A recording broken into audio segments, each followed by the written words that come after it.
Hi friends, welcome to my classroom. বন্ধুরা, এই ভিডিওতে মাধ্যমিক এবিটি টেস্ট পেপার 2024-25 এর অঙ্কের সেট নাম্বার 9 239 পৃষ্ঠা কুচবিহার ডিস্ট্রিক্ট এর 4 দাগ থেকে পরপর অঙ্কগুলো আমি করব। তো এর আগের যে সমস্ত সেটগুলো আছে তার সমস্ত অঙ্কগুলো বিভিন্ন ভিডিও বানিয়ে আমার চ্যানেলে আপলোড করা আছে। তোমরা দেখতে না থাকলে অবশ্যই দেখো, তাছাড়া এই ভিডিও ডিসক্রিপশন বক্সে তার লিঙ্কগুলো দিয়ে দিয়েছি, তোমরা চাইলে সেখান থেকে ভিডিওগুলো দেখতে পারো। আর শুরুতেই বলবো, আমার চ্যানেল প্রথম হয়ে থাকলে অবশ্যই চ্যানেল সাবস্ক্রাইব করো এবং ভিডিওগুলো অবশ্যই তোমার বন্ধুদের সাথে শেয়ার করবে।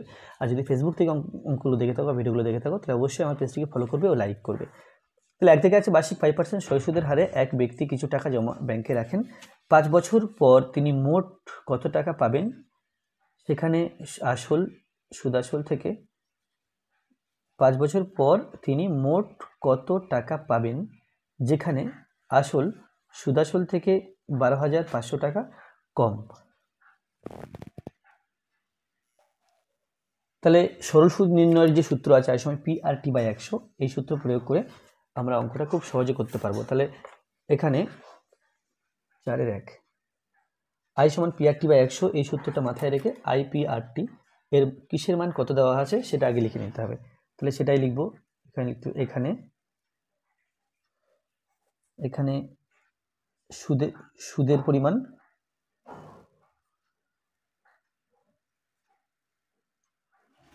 আই সমান, এটা লিখতে হবে আসল, পি এর মান লিখতে হবে, সুদের হার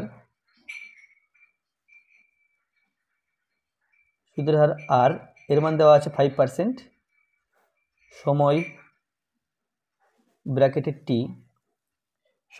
টি, এটা দেওয়া আছে 5 বছর। আচ্ছা, এখানে বলা আছে যে আসল সুদাসলের থেকে 12,500 টাকা কম। তাহলে আসল আমি x টাকা ধরলাম, না সুদাসল x টাকা, আসল যদি x টাকা ধরি তাতেও হচ্ছে না। আচ্ছা, আসল x টাকা ধরলাম, আসল যদি x টাকা হয় তাহলে সুদাসল থেকে 12,500 টাকা কম। তাহলে এই আসলটা, সুদ আর আসল মিলে যত হবে তার থেকে 12,500 টাকা কম, অর্থাৎ সুদের পরিমাণটা এখানে বলা আছে 1,2,500 টাকা। এটা সুদের পরিমাণ বলা আছে। তাহলে এখানে আমরা জানি যে আই সমান PRT/100 লিখে নিতে হবে। আমরা জানি যে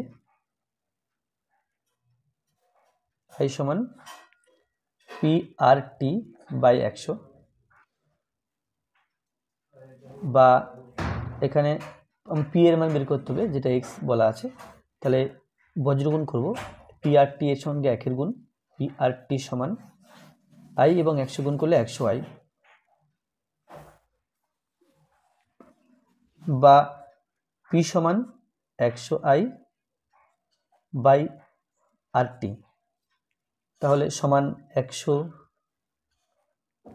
i এর মান এখানে 12,500,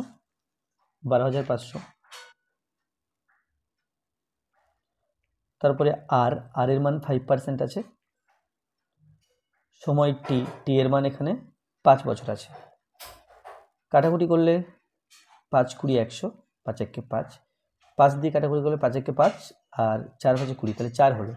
তাহলে কি হবে এখানে, তাহলে পি সমান, এখানে কাজ করি, এখানে এক্স না ধরে পি সমান প্রশ্ন চিহ্ন দিই। তাহলে এখানে পেলাম পি সমান 12,500, একে 4 দিয়ে গুণ করতে হবে।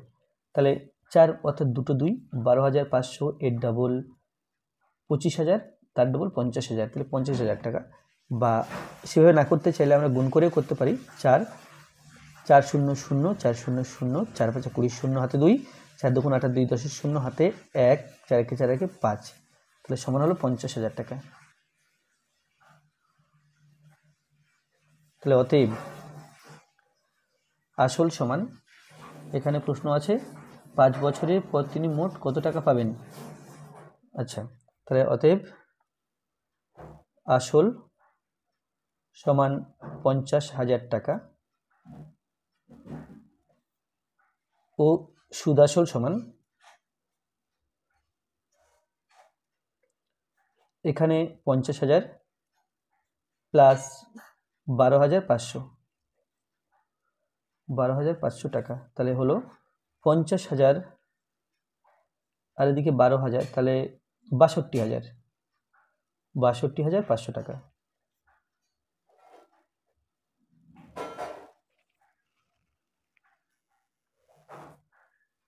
দুই জায়গায় আছে সুদের পর্ব 6 মাস 10,000 টাকার 1.12 বছরের সমল চক্রবৃদ্ধি কত হবে, যেখানে বার্ষিক চক্রবৃদ্ধি সুদের হার প্রথম পর্বে 10%, দ্বিতীয় পর্বে 20% এবং তৃতীয় পর্বে 40%।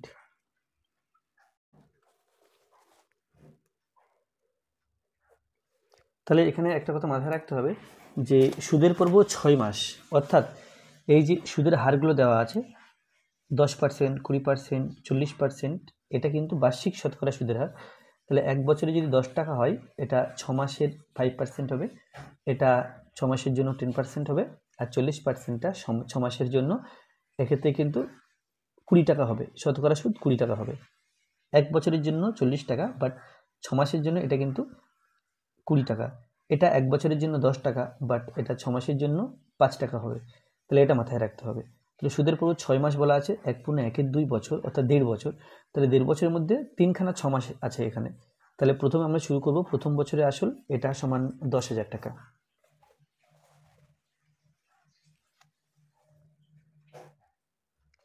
প্রথম বছরের আসল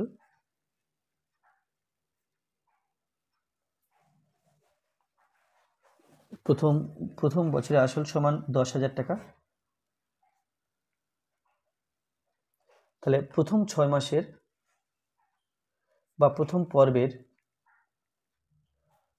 ওটা 10% আছে, তাহলে আমি এখানে বোঝার জন্য 10/2% সুদ সমান 1, 2, 3, 4 ইন্টু এই 10/2 আমি এখানে লিখবো না, এখানে 5/100 লিখবো টাকা। তাহলে এখানে 100 আর এখানে 10,000 কাটাকুটি করলে 100 থাকছে, তাহলে 500 আর 100 গুণ করলে এটা হলো 500 টাকা। তো এবার এটা প্রথম পর্বের মিটে গেল। এবার দ্বিতীয়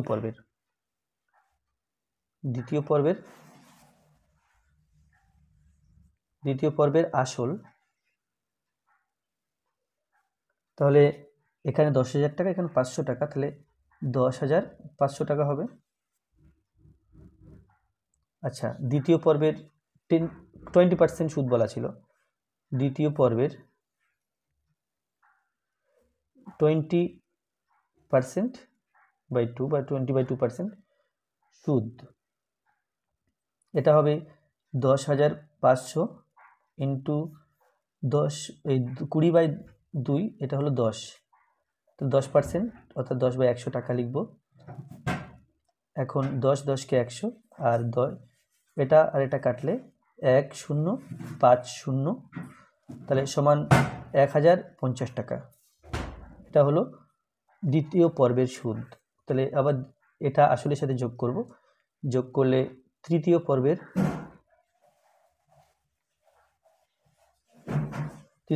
আসল, হবে এখানে 10,500 আর এখানে 1,050 যোগ করব।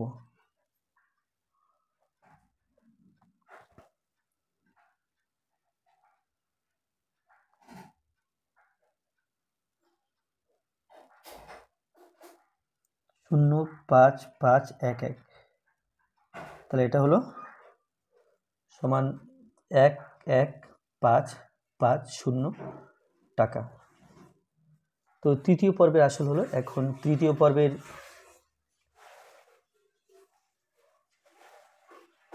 ওখানে 40% আছে, তো তৃতীয় পর্বের 40/2% সুদ সমান 1,1,550, তাকে 40/2 অর্থাৎ 20/100। যেহেতু পার্সেন্ট, এটা 40/2 করলে 20 আসছে, যেহেতু 20%, সেজন্য নিচে 100 দিলাম টাকা। তাহলে এখানে এইভাবে 0 কেটে দিলাম, তাহলে 1,1,550 তাকে 2 দিয়ে গুণ করতে হবে, 1,1,550 তাকে গুণ করতে হবে 2 দিয়ে, 5 2 10 0 হাতে 1, 5 2 10 1 11 হাতে 1, 2 1 2, এটা হলো 3, 2 1 2, তাহলে সমান 2,310 টাকা। তাহলে 1.1 এর 2 বছর পরে, অর্থাৎ 1.1 বছর পর, তৃতীয় পর্বের পরে সেটাই হচ্ছে 3 থেকে 6 মাস চলে যাওয়ার পরে সেটা 1.5 বছর হচ্ছে, 1.5 বছর পর সুদাসল, তাহলে এখানে আসল 11550 প্লাস এটা সুদ 2310 টাকা, তো 11550 আর এখানে 2310, শূন্য হলো 6831, তাহলে এটা সমান 13860 টাকা। তো এটাই উত্তর। এরপরে এটা ছিল 4-এর 2, এরপরে 4-এর 3। 4-এর 3-এ আছে যদি x সমান √5 + 1 হয় তবে তাহলে দেখাও যে x² - 2x = 4।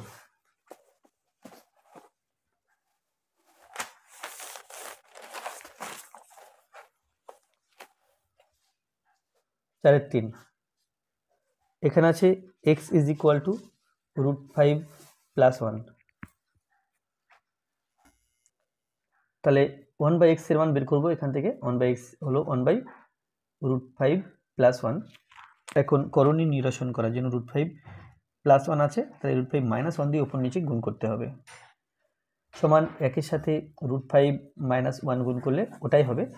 R √5 K a, 1 K b ধরলে a + b × a - b, অর্থাৎ a² - b² যে সূত্র আমরা জানি a + b × a - b, তাহলে a + b × a - b থাকলে আমরা a² - b² লিখতে পারি, a² - b², যেখানে b হলো 1 আর a হলো √5, তাহলে এখানে হচ্ছে √5 - 1 বাই 5 - 1 সমান √5 - 1 বাই এখানে হলো 4।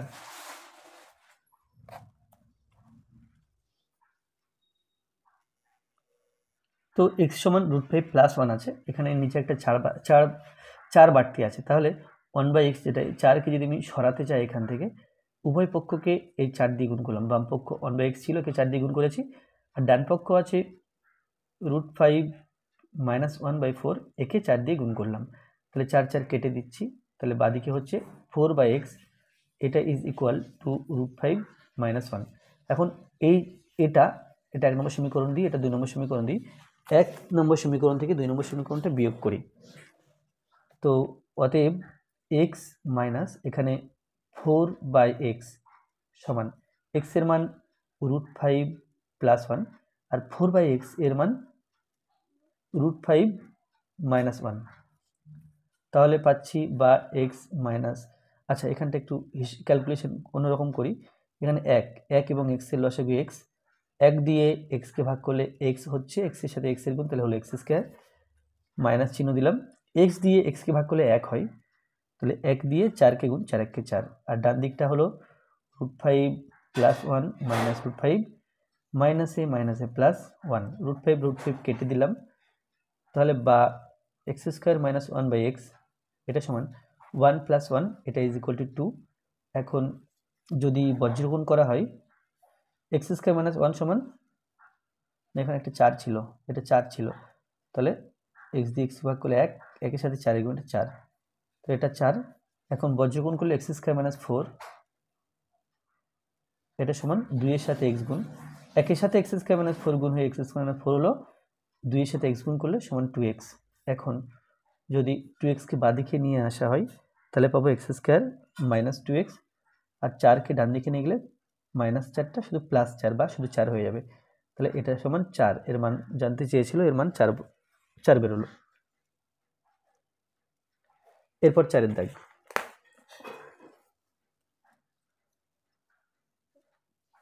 4 দাগে আছে বাস্তব সহগযুক্ত একচল বিশিষ্ট একটি দ্বিঘাত সমীকরণের x² এবং x⁴ এর সহগ সমান যে সমীকরণের বীজগুলি এই সমীকরণের বীজগুলির অনন্যতা এবং প্রথম সমীকরণ দুটি অভিন্ন যুক্তি সহকারে দেখাও।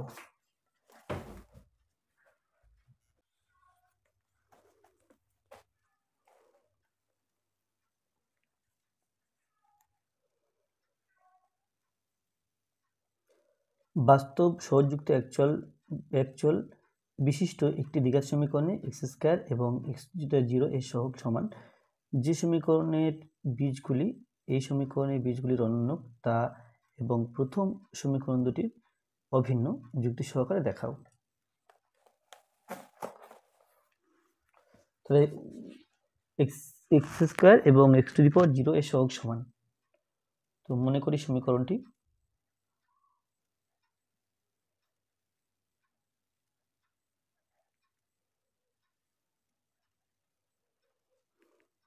X square plus bx plus এই সি এর জায়গাতে এ লিখলাম সমান 0, কেন কি এই এক্স স্কোয়ারের সহগ এবং ধ্রুবক সংখ্যা এখানে যেটা আছে এই এখানে এ আছে, তাহলে এখানেও এ এখানেও এ, এটা বলা আছে।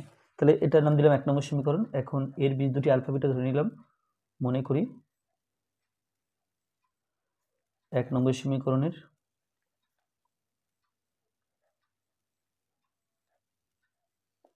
বীজদ্বয় আলফা ও বিটা। তাহলে অতএব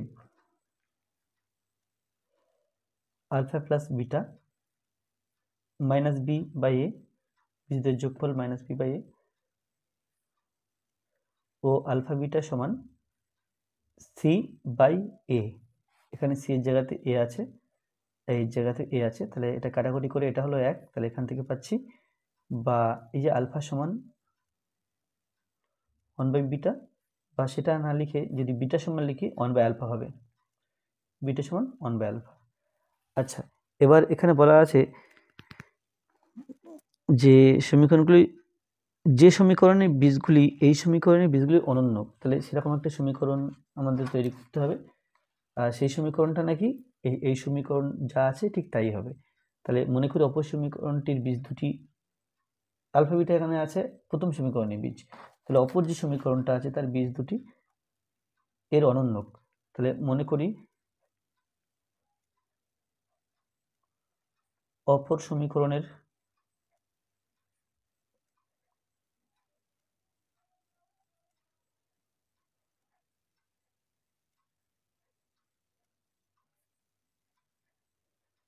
বীজ দুটি এ ও বি, যেখানে এ সমান 1 বাই আলফা ও বি সমান 1 বাই বিটা। এখন আমাকে সমীকরণটা তৈরি করতে গেলে অতএব সমীকরণটি হবে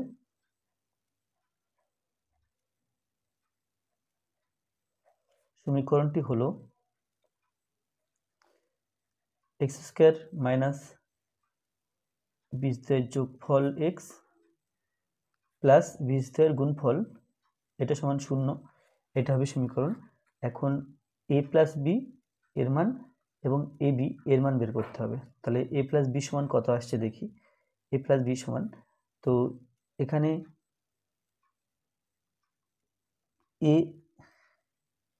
এ যেটা আছে এ সমান 1 বাই আলফা, বি সমান 1 বাই বিটা, তাহলে এর জায়গাতে 1 বাই আলফা লেখা যায় প্লাস 1 বাই বিটা লেখা যায়। এখন 1 বাই আলফা যেটা আছে 1 বাই আলফা সেটা বিটার সমান, 1 বাই বিটা যেটা আছে সেটা আলফার সমান, তাহলে এটা সমান বিটা প্লাস আলফা, বা এটা সমান আলফা প্লাস বিটা। তাহলে এ প্লাস বি সমান আলফা প্লাস বিটা, আর বীজদ্বয়ের গুণফল এ বি সমান এ এর জায়গাতে 1 বাই আলফা লিখলাম আর বি এর জায়গাতে 1 বাই বিটা লিখলাম, কারণ বীজ দুটি সেইভাবে ধরেছিলাম। এখানে এ সমান 1 বাই আলফা, বি সমান 1 বাই বিটা, তাহলে এখানে পাওয়া যাচ্ছে 1 বাই যেটা আলফা, এই 1 বাই আলফা সমান বি বিটা, আর 1 বাই যেটা বিটা 1 বাই বিটা এর মান আলফা, তাহলে 1 বাই আলফার জায়গাতে বিটা লিখলাম, 1 বাই বিটার জায়গাতে আলফা লিখলাম, তাহলে সমান আলফা বিটা। তাহলে পাচ্ছি কি এ প্লাস বি সমান alpha plus beta, A B সমান আলফা বিটা। তাহলে এই যে 1 নম্বর সমীকরণ, এই যে 2 নম্বর সমীকরণটা আছে, এই 2 নম্বর সমীকরণটা কিন্তু অ্যাকচুয়ালি 2 নম্বর সমীকরণে এই আলফা এ প্লাস বির জায়গাতে আমরা আলফা প্লাস বিটা বসাবো, আর এ বির জায়গাতে আলফা বিটা বসাবো, তাহলে সেটা এই 1 নম্বর সমীকরণটাই ফিরে আসবে। তাহলে যেহেতু এখানে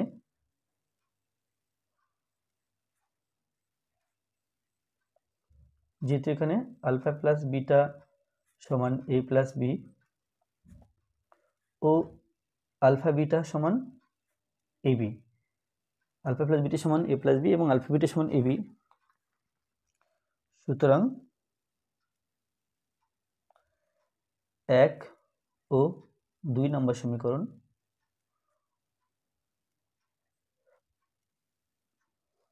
অভিন্ন, অর্থাৎ একই।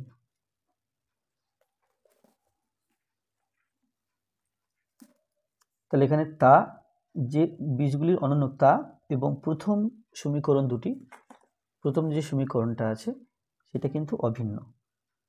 এবার আছে ভি 5, ও কেন্দ্রীয় বৃত্তের ব্যাসার্ধের দৈর্ঘ্য 5 সেন্টিমিটার, ও বিন্দু থেকে নির্দিষ্ট দূরত্বে অবস্থিত বহিস্থ বিন্দু পি থেকে পিকিউ এবং পিআর বৃত্তের দুটি স্পর্শক পিকিউ ও আর চতুর্ভুজের ক্ষেত্রফল 60 বর্গ সেন্টিমিটার হলে ও বিন্দু থেকে পি বিন্দুর দূরত্ব নির্ণয় করো।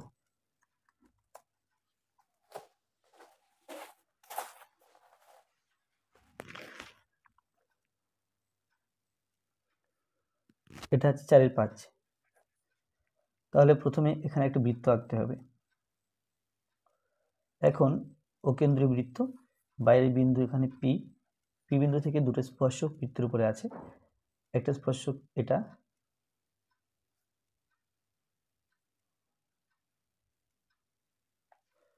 এটা হলো পি কিউ, এখানে আছে আর। তাহলে ও বিন্দুর সাথে কিউ এবং ও বিন্দুর সাথে আর যুক্ত করা হলো। তো এই যে পি কিউ, এখানে পি কিউ ও আর, পি কিউ ও আর, কিউ ও আর এর ক্ষেত্রফল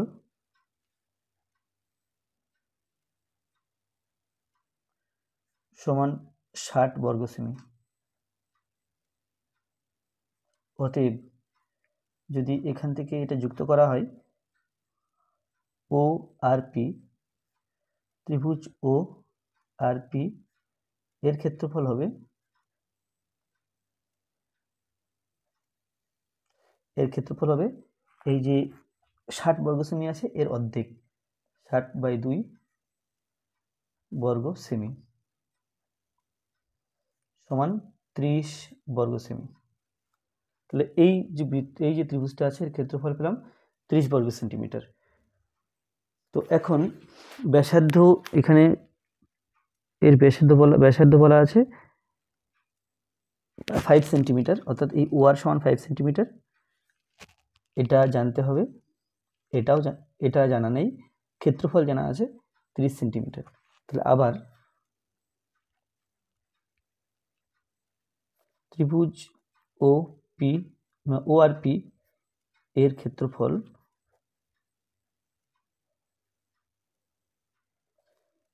একের 2 ইন্টু এটাকে যদি ভূমি ধরি, এটা হবে উচ্চতা, তাহলে ভূমি হলো পি আর ইন্টু উচ্চতা হলো ও আর, এটা সমান 30।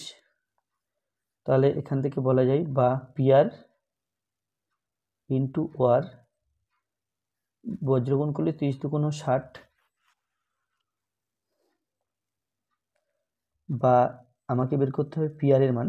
পি আর সমান 60 বাই নিচে আসবে ও আর সমান 60 বাই ও আর হলো বৃত্তের ব্যাসার্ধ, এটা 5 সেন্টিমিটার বলা আছে প্রশ্নে।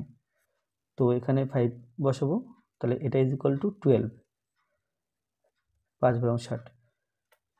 এখন তাহলে এই যে ত্রিভুজ ও আর পি একটি সমকোণী ত্রিভুজ,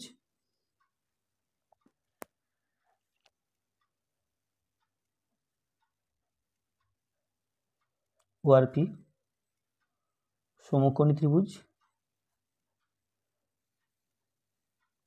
তাই যদি হয় তাহলে পিথাগোরাসের সূত্র অনুযায়ী ওপি স্কোয়ার সমান ও আর square plus P R square, এটা সূত্র এই সমকোণী ত্রিভুজের 3টি বাহুর মধ্যে।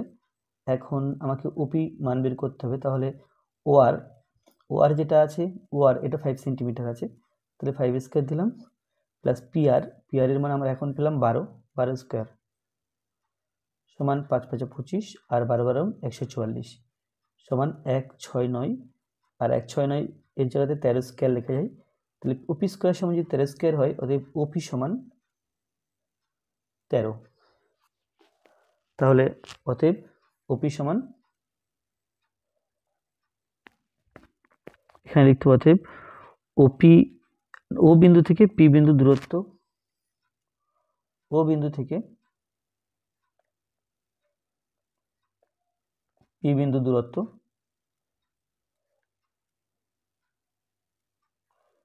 13 সেমি। এরপরে 4-এর 6,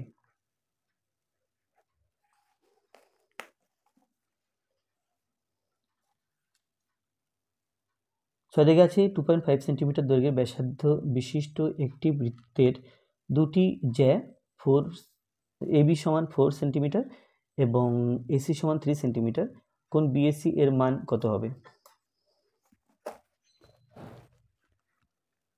তো এখানে একটা বৃত্ত এঁকে নিচ্ছি, এর ব্যাসার্ধ 2.5 সেন্টিমিটার।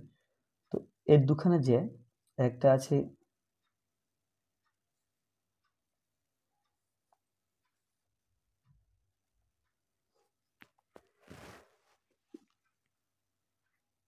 এবি, একটা জ্যা এবি সমান 4 সেন্টিমিটার বলা আছে, তাহলে এটা হলো এবি জ্যা, এটা 4 সেন্টিমিটার, আর একটা আছে এসি জ্যা, এটা 3 সেন্টিমিটার।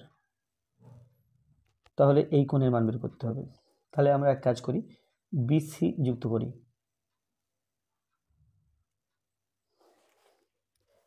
এবিসি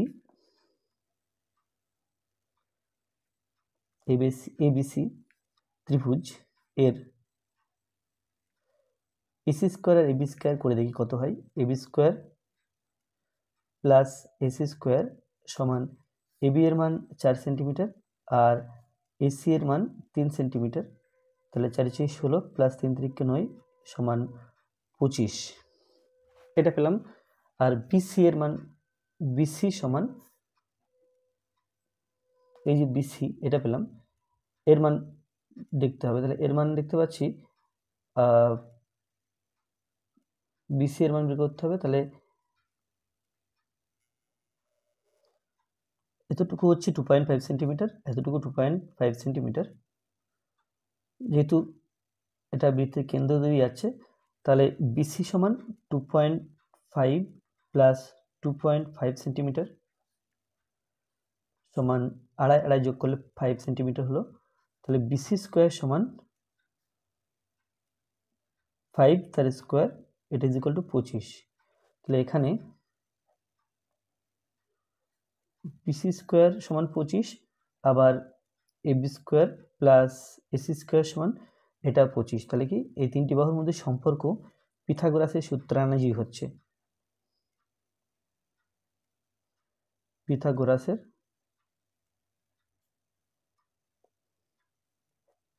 সূত্র।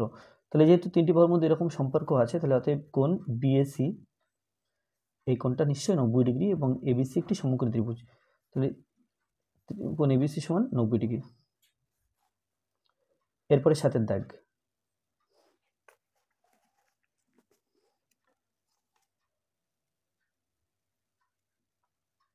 সাথে দাগে আছে ত্রিভুজ এবিসি এর বিসি বাহু সমান্তরাল সরলরেখা এবি ও এসি কে যথাক্রমে ডি ও ই বিন্দুতে ছেদ করলে প্রমাণ করো এডি বাই এবি সমান এই বাই এসি। তো এখানে যে কোনো একটা ত্রিভুজ এঁকে নেব। প্রথমে ত্রিভুজের কোনো ধরন বলা নেই, তাহলে যে কোনো ত্রিভুজ আঁকলেই চলবে। আমি নাম দিলাম এ বি সি। এখন বিসি এর সমান্তরাল সরলরেখা, একটা সরলরেখা নিলাম বিসি এর সমান্তরাল, এটা ডি, এখানে ই। তো আমরা জানি যে কোনো ত্রিভুজের একটা বাহু সমান্তরাল করে সরলরেখা আঁকলে অপর দুটি বাহুকে সমানুপাতে বিভক্ত করে, অর্থাৎ এডি আর বিডি এর যে অনুপাত, এডি বাই বিডি এর যে অনুপাত, এই বাই ইসির অনুপাত তাই হবে। তো এখন আমাকে আনতে হবে AD by AB, AD by AB আনতে হবে। তাহলে এক কাজ করি, উভয় পক্ষের সাথে এক যোগ করি। তাহলে আচ্ছা, এক যোগ করার আগে আমাকে যেটা করতে হবে, এটা উল্টে লিখতে হবে, বিডি বাই এডি সমান ইসি বাই এই ব্যস্ত অনুপাত করলাম। এখন বাম পক্ষ যেটা আছে এর সাথে 1 যোগ করলাম, আর ডান পক্ষ যেটা আছে এর সাথে 1 যোগ করলাম। তাহলে এডি এখন বিডি প্লাস এডি এর সাথে 1 গুণ, তাহলে এডি বিডি প্লাস এডি। এখানে এই লসাগু, উপরে হবে ইসি প্লাস এই, তাহলে পাবো বিডি প্লাস এডি। ছবিতে দেখলে পরিষ্কার হবে বিডি আর এডি অর্থাৎ টোটাল এবিটাকে বোঝাচ্ছে। তাহলে উপরে হবে এবি বাই এডি সমান ইসি প্লাস এই। তাহলে ইসি প্লাস এই, এখানে ইসি আর এই অর্থাৎ এ থেকে সি পর্যন্ত বোঝাচ্ছে। তাহলে এটা হলো এসি বাই এই। তাহলে এবি বাই এডি সমান এসি বাই এই।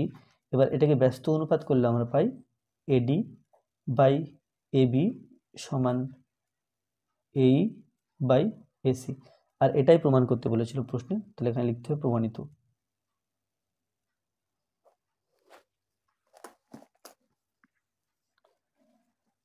এরপর 8 দাগ আছে, এ একক দৈর্ঘ্যের বাহু বিশিষ্ট দুটি নিরেট ঘনক থেকে সবচেয়ে কম কাঠ নষ্ট করে যে নিরেট লম্ববৃত্তাকার শঙ্কু ও নিরেট গোলক তৈরি করা যাবে তাদের আয়তনের অনুপাত কত? তাহলে ঘনক থেকে একটা লম্ববৃত্তাকার শঙ্কু হবে আর একটা গোলক হবে, তাহলে উভয় ক্ষেত্রে এই দুটো ক্ষেত্রে আয়তনের অনুপাত কি হবে সেটা জানতে চেয়েছে। তাহলে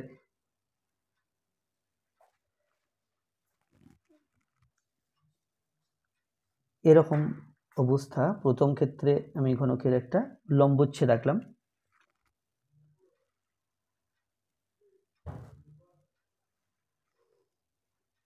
যদি আমি বৃত্ত অঙ্কন, এখানে যদি শঙ্কু নিই তাহলে শঙ্কুটা এরকম দেখতে হবে।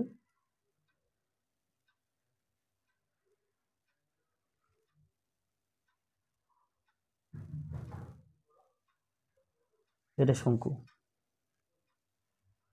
এটা তার ভূমি, আর এটা তার উচ্চতা। আর যদি গোলক অঙ্কন করি, এই গোলক তৈরি করি ঘনক কেটে, তাহলে এবং তার মাঝখান বরাবর কাটি, লম্বচ্ছেদ বা প্রস্থচ্ছেদ যাই কাটি না কেন সেটা দেখতে এরকম লাগবে। তাহলে যে গোলক, এর ক্ষেত্রে যেটা ব্যাস এটা হলো, আচ্ছা ব্যাসের a/2 a/2, এদিকটা a/2 এদিকটা a/2। আর যেটা শঙ্কু এর এই সাইডটা a/2, আর যেটা উচ্চতা এটা হলো a সমান a, এখানে r সমান a/2। আর এখানে বৃত্তের ক্ষেত্রে ব্যাসার্ধ সমান a/2 এরকম হবে। তো প্রথম ক্ষেত্রে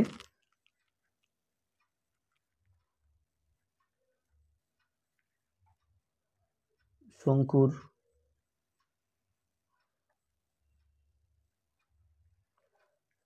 ব্যাসার্ধ সমান, শঙ্কুর ব্যাসার্ধ r সমান a/2 একক ও উচ্চতা h সমান a একক।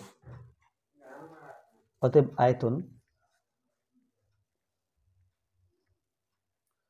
সমান 1/3 পাই r স্কয়ার h সমান 1/3 পাই, আর এর জায়গাতে a/2 বসাতে হবে, h এর জায়গাতে a বসাতে হবে, সমান এটা ঘন একক। তাহলে a আর a কিউব, a স্কয়ার আর a কিউব, উপরে আছে পাই a কিউব আর নিচে 3 দুগুণ 6, তাহলে পাই a কিউব বাই 6। এটা প্রথম ক্ষেত্রে হলো। এবার দ্বিতীয় ক্ষেত্রে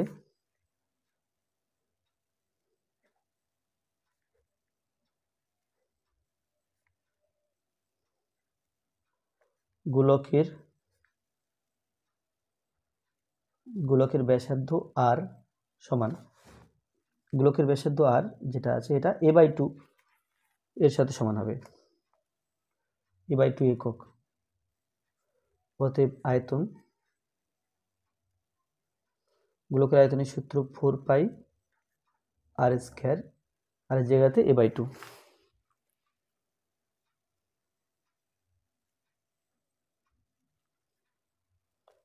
সমান 4 গোলকের 4/3 পাই আর কিউব, 4/3 পাই আর কিউব। তাহলে 4 পাই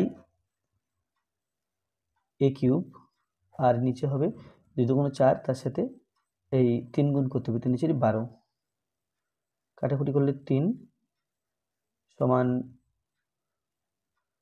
পাই এ কিউব বাই 3। তাহলে এটা আর এটার অনুপাত করতে হবে।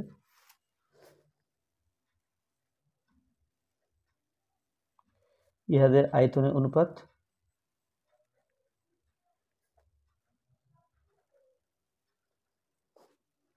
প্রথমটার ক্ষেত্রে পাই এ কিউব বাই 6, আর পরেরটার ক্ষেত্রে পাই এ কিউব বাই 3।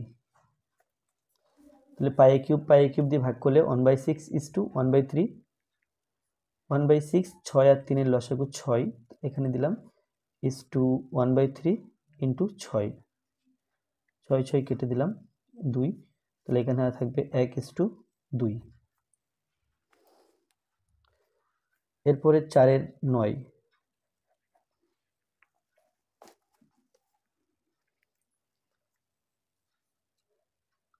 নরম পিচবোর্ডের একটি আয়তাকার টুকরোর দৈর্ঘ্য প্রস্থের 4 গুণ, দৈর্ঘ্য বরাবর টুকরোটিকে জড়িয়ে একটি লম্ববৃত্তাকার চোঙ পাওয়া যাবে। তার পার্শ্বতলের ক্ষেত্রফল 100 বর্গ সেমি হলে চোঙটির উচ্চতা কত?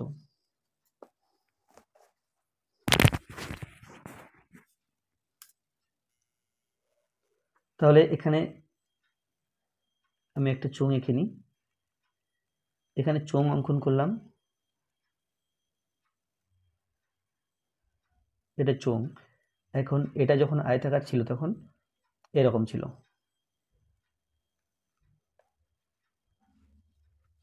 আমি এটা থেকে এটা তৈরি করেছি, এখন বলা আছে নরম পিচবোর্ড আয়তাকার টুকরোর দৈর্ঘ্য প্রস্থের 4 গুণ। তাহলে এই দৈর্ঘ্য যদি এ হয়, প্রস্থ যদি এ হয়, দৈর্ঘ্য হবে 4a, 4 একক। আর এই যে লম্ববৃত্তাকার চোঙ পেলাম, এর পরিধি, এটা সেই 4a,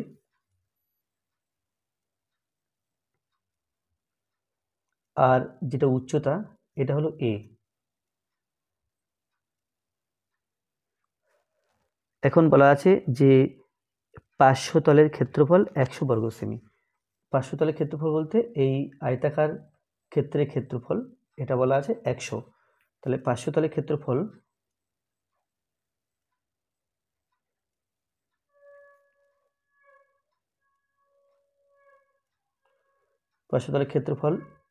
সমান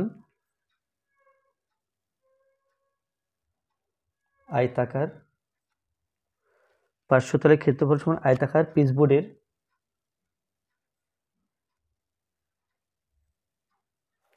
ক্ষেত্রফল সমান দৈর্ঘ্য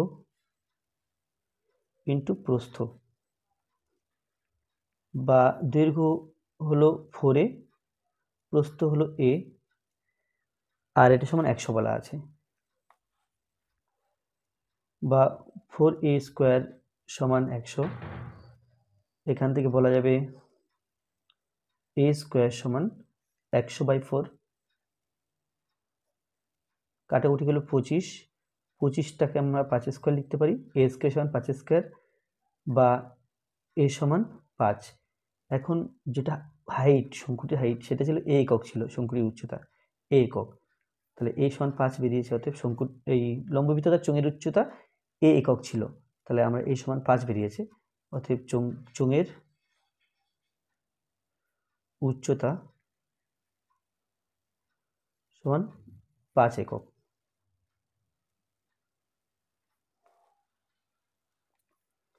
এরপরে 4 এর 10,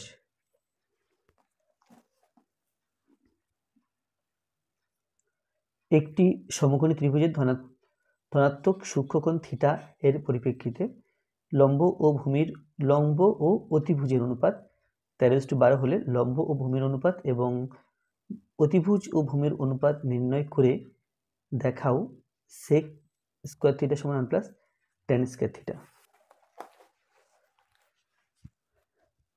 তো এখানে থিটা এর পরিপ্রেক্ষিতে লম্ব ও অতিভুজের অনুপাত 12:13। তাহলে আমি যদি সমকোণত্রিভুজটা এরকম ধরি, এ বি সি এটা থিটা, আর লম্ব এখানে 12 এবং অতিভুজ 13। ছবিতে দেখালে এরকম দেখতে লাগবে। তো এখানে লম্ব 12x, অতিভুজ 13x ধরে নিই। মনে করি লম্ব সমান 12x একক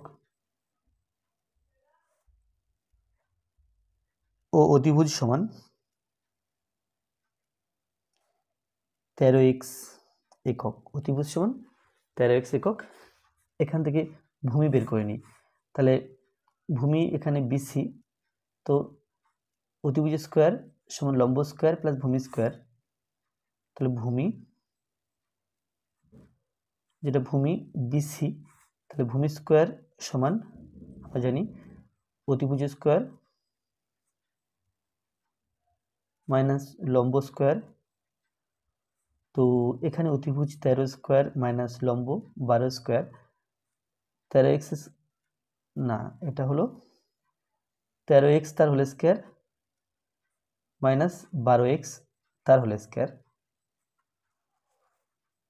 তো এটা বেরোবে 13 169 x square minus 144 x square, আর বিয়োগ করলে পাচ্ছি 25 এক্স স্কোয়ার। 25 এক্স স্কোয়ারকে 5x তার হোল স্কোয়ার লিখতে পারি। ভূমি স্কোয়ার সমান 5x তার হোল স্কোয়ার, অতএব ভূমি সমান 5x। তাহলে এখানে আছে কি যে লম্ব ও ভূমির অনুপাত, লম্ব 12, এটা এখন বেরোলো 5। লম্ব আর ভূমির অনুপাত 12:5।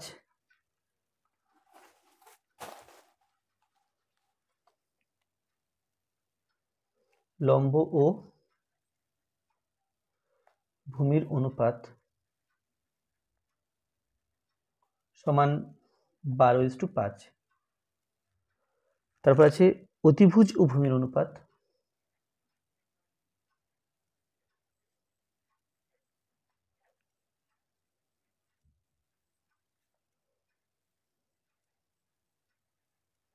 অতিভুজ 13 আর ভূমি 5, এটা হলো তাহলে লম্ব আর ভূমির অনুপাত, এটা জানি আমরা tan থিটা, আর অতিভুজ ও ভূমির অনুপাত এটা আমরা জানি sec theta,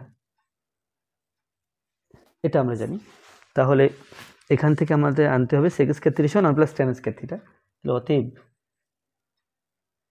sec square theta সমান 13/5 তার হোল স্কয়ার। 13 169 5 5 25। আচ্ছা 1 প্লাস tan স্কয়ার থিটা সমান 1 প্লাস tan, এটা হলো 12/5, 12/5 তার হোল স্কয়ার সমান 1 প্লাস 12 12 144, নিচে 5 5 25 সমান 25 লসাগু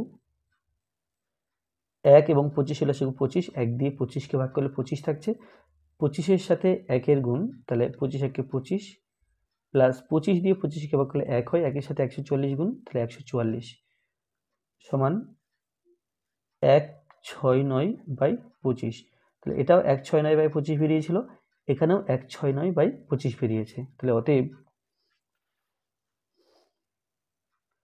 sec স্কয়ার থিটা সমান 1 প্লাস tan স্কয়ার থিটা। এখানে লিখতে হবে প্রমাণিত।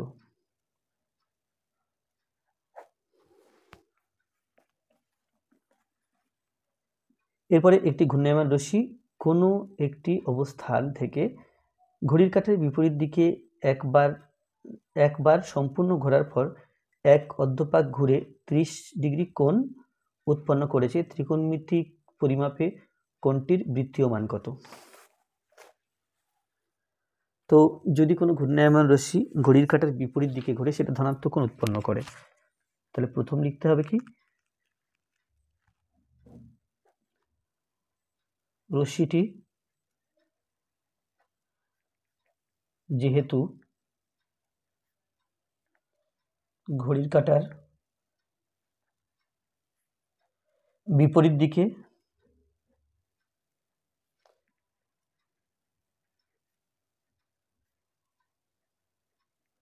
ঘুরেছে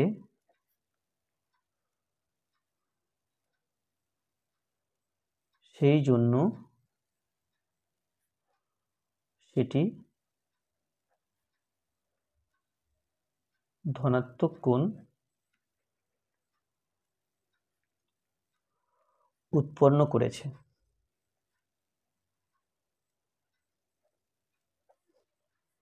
আচ্ছা, কোণের পরিমাপ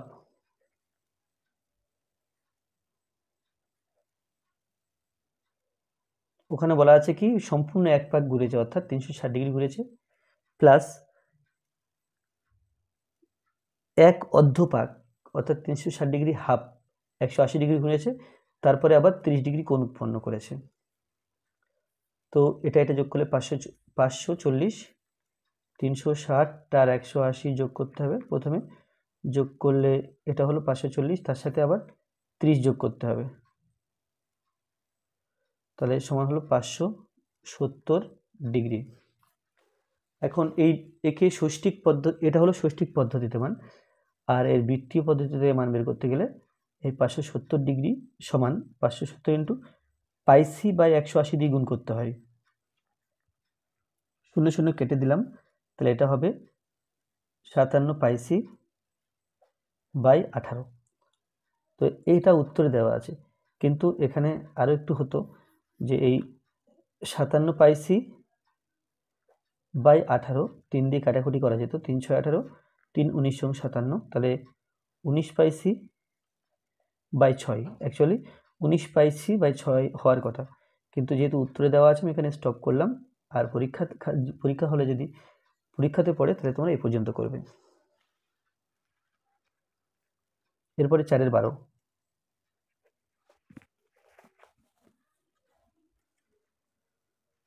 প্রমাণ করো এক্স বার সমান a plus h u bar, যেখানে এক্স সমান summation of f i x by summation of f i এবং ইউ বার সমান summation of f i u i by summation of f i u সমান x minus a by h. তাহলে যে প্রথমে আমরা এখান থেকে শুরু করব ইউ আই থেকে। ইউ আই সমান দেওয়া আছে summation of f i x i by summation of f I. এখন সামেশন অফ যেটা এখানে summation of f i x I বা সামেশন অফ এফ আই দেওয়া আছে। এখন এক্স আই এর মান দেওয়া, এক্স আই এর মান এখানে এফ আই এক্স আই, তো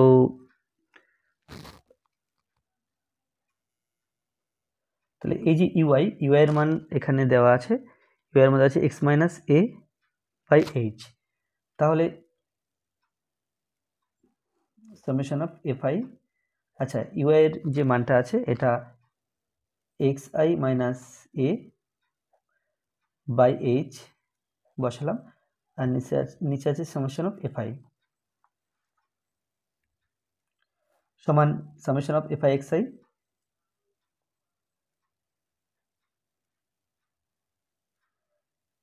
আচ্ছা এইচটা বাইরে হবে 1/h minus summation of f i এটা বাইরে আসবে, তুমি সামেশন অফ এফ আই, আবার সবার নিচে বাই দিয়ে আছে summation of f I.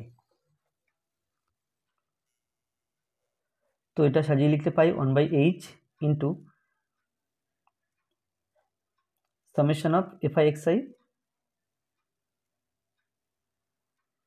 By summation of f i minus a into summation of fi by summation of fi সমান 1/h summation of f i x i by summation of f i এর মান দেওয়া আছে x bar, এর মান হলো x bar minus a f summation of f i এটা কেটে দিলাম, তাহলে এটা অ্যাকচুয়ালি ছিল ইউ বার সমান, তাহলে এখন যদি বজ্রগুণ করা যায় তাহলে সামেশন অফ এক্স আই না এটা এক্স বার মাইনাস এ সমান এইচ ইউ বার, বা এখান থেকে বলা যায় এক্স বার সমান এ ডান দিকে আসলে এ প্লাস এইচ ইউ বার, প্রমাণিত। তো এই ভিডিওটা এই পর্যন্ত। ভিডিওটা ভালো লাগলে অবশ্যই লাইক করবে, কোনো প্রশ্ন থাকলে কমেন্টে জানাবে, আর আমার চ্যানেলের প্রথম হয়ে থাকলে অবশ্যই চ্যানেলটি সাবস্ক্রাইব করবে। যদি ফেসবুক থেকে ভিডিওগুলি দেখে থাকো তাহলে ফেসবুকটিকে আমার পেজটিকে অবশ্যই লাইক করবে এবং ফলো করবে। ধন্যবাদ।